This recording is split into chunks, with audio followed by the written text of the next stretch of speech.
ಯೇಸುವಿನ ನಾಮದಲ್ಲಿ ಈ ಬೆಳಗ್ಗೆ ನಿಮಗೆ ಸ್ವಾಗತಿಸ್ತೇನೆ.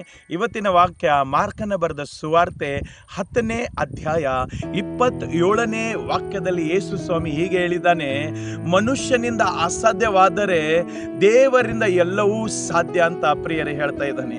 ಯೇಸು ಹೇಳ್ತಾ ಇದ್ದಾನೆ ಪ್ರಿಯರೇ, ಇವತ್ತು ನಾವು ನೋಡುವಾಗ ಲೋಕದಲ್ಲಿ ಅನೇಕ ಜನರು ಕುಟುಂಬ ನಡೆಸಲಿಕ್ಕೆ ಅವರಿಗೆ ಅಸಾಧ್ಯ, ಸೇವೆ ಮಾಡಲಿಕ್ಕೆ ಅಸಾಧ್ಯ, ಕೆಲಸ ಕಾರ್ಯ ಮಾಡಬೇಕಂದರೆ ಅಸಾಧ್ಯ, ಏನಾದರೂ ಮಾಡಬೇಕಾದರೆ ಅವರಿಗೆ ಅಸಾಧ್ಯ ಅನಿಸ್ತಾ ಇದೆ ಪ್ರಿಯರೇ. ಅದಕ್ಕೆ ಯೇಸು ಹೇಳ್ತಾ ಇದ್ದಾನೆ, ಮನುಷ್ಯನಿಗೆ ಏನೇನು ಅಸಾಧ್ಯ ಅನಿಸ್ತಾ ಇದೆ ಅದು ದೇವರಿಂದ, ಯೇಸುವಿನಿಂದ ಎಲ್ಲವೂ ಸಾಧ್ಯ ಅಂತ ಯೇಸು ಹೇಳ್ತಾ ಇದ್ದಾನೆ ಪ್ರಿಯರೇ. ನಾವು ಇಡೀ ಲೋಕದಲ್ಲಿ ನಾವು ನೋಡುವಾಗ ಮನುಷ್ಯನು ಬಲದಿಂದಲೂ ಶಕ್ತಿಯಿಂದಲೂ ಜ್ಞಾನದಿಂದಲೂ ಎಲ್ಲ ಕೆಲಸಗಳನ್ನು, ಕುಟುಂಬವನ್ನು, ಸೇವೆಯನ್ನು ಎಲ್ಲ ಮಾಡಬೇಕಂತ ಯೋಚನೆ ಮಾಡ್ತಾ ಇದ್ದಾನೆ. ಆದರೆ ಇಲ್ಲ ಪ್ರಿಯರೇ, ಅದು ಎಲ್ಲವೂ ತಪ್ಪು ಪ್ರಿಯರೇ.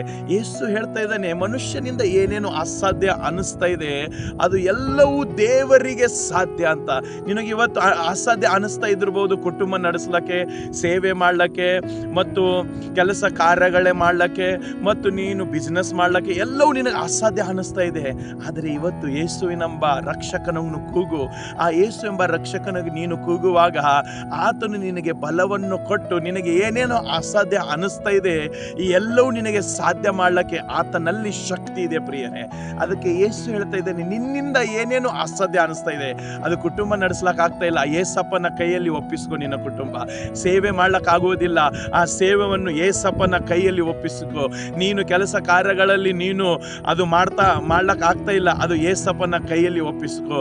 ನೀನು ಎಲ್ಲೆಲ್ಲಿ ಹೋಗ್ತಿ ಎಲ್ಲವೂ ನಿನಗೆ ಅಸಾಧ್ಯ ಅನಿಸ್ತಾ ಇದೆ, ಏನೇನು ನಿನಗೆ ಅಸಾಧ್ಯ ಅನಿಸ್ತಾ ಇದೆ ಆ ಯೇಸುವಿನ ಕರಗಳಲ್ಲಿ ನೀನು ಒಪ್ಪಿಸುವಾಗ ಯೇಸು ನಿನಗೆ ಅದಕ್ಕೆ ಬಲವನ್ನು ಕೊಟ್ಟು, ಶಕ್ತಿಯನ್ನು ಕೊಟ್ಟು, ಜ್ಞಾನವನ್ನು ಕೊಟ್ಟು ನಿನಗೆ ನಡೆಸುತ್ತಾನೆ ಪ್ರಿಯರೇ. ನೀನು ಯಾರಾದರೂ ಇರಬಹುದು, ಎಲ್ಲಾದರೂ ಇರಬಹುದು, ಯಾವ ಸ್ಥಳದಲ್ಲಿ ಇದ್ದಿದ್ದು ಗೊತ್ತಿಲ್ಲ, ಆದರೆ ಯೇಸು ಹೇಳ್ತಾ ಇದ್ದಾನೆ, ಮನುಷ್ಯನಿಂದ ಏನೇನು ಅಸಾಧ್ಯ ಇದೆಯೋ ಅದು ದೇವರಿಂದ, ಯೇಸುವಿನಿಂದ ಎಲ್ಲವೂ ಸಾಧ್ಯ ಪ್ರಿಯರೇ.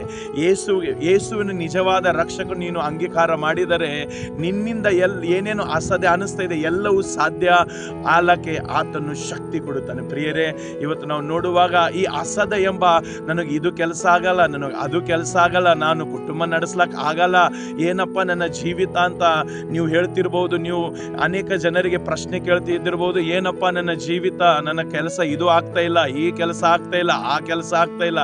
ಆದರೆ ಯೇಸುವಿನ ಕೂಗು ಪ್ರಿಯರೇ, ಆತನೇ ನಿನಗೆ ಬಲವನ್ನು ಕೊಟ್ಟು, ಎಲ್ಲದಕ್ಕೂ ಶಕ್ತಿಯನ್ನು ಕೊಟ್ಟು, ನಿನ್ನ ಎಲ್ಲವನ್ನು ಮಾಡಲಿಕ್ಕೆ ಶಕ್ತಿಯನ್ನು ಕೊಟ್ಟು ನಿನಗೆ ಮುಂದಕ್ಕೆ ನಡೆಸುತ್ತಾನೆ. ಈ ಏನೇನು ನಿನ್ನ ಜೀವಿತದಲ್ಲಿ ಆಗೋದಿಲ್ಲ ನೋಡು, ಆವಾಗ ಏಸಪ್ಪ ಕರಿ ನಿನ್ನ ಜೀವಿತ ಬದಲಾವಣೆ ಕಡೆಗೆ ನಡೆಸಿ, ನಿನ್ನ ಕುಟುಂಬ, ನಿನ್ನ ಸೇವೆ, ನಿನ್ನ ಕೆಲಸ ಕಾರ್ಯಗಳು ಎಲ್ಲವೂ ಆತನು ಸುಂದರವಾದವನ್ನು ನಡೆಸಿ, ಎಲ್ಲವನ್ನು ಶಕ್ತಿಯನ್ನು ಕೊಟ್ಟು ನಿನಗೆ ನಡೆಸಿ, ಬಲವನ್ನು ಕೊಟ್ಟು ಆಶೀರ್ವಾದ ಮಾಡುತ್ತಾನೆ. ಈ ವಾಕ್ಯ ನಿನ್ನನ್ನು, ನಿನ್ನ ಕುಟುಂಬವನ್ನು ಆಶೀರ್ವಾದ ಮಾಡಲಿ. ಆಮೀನ್.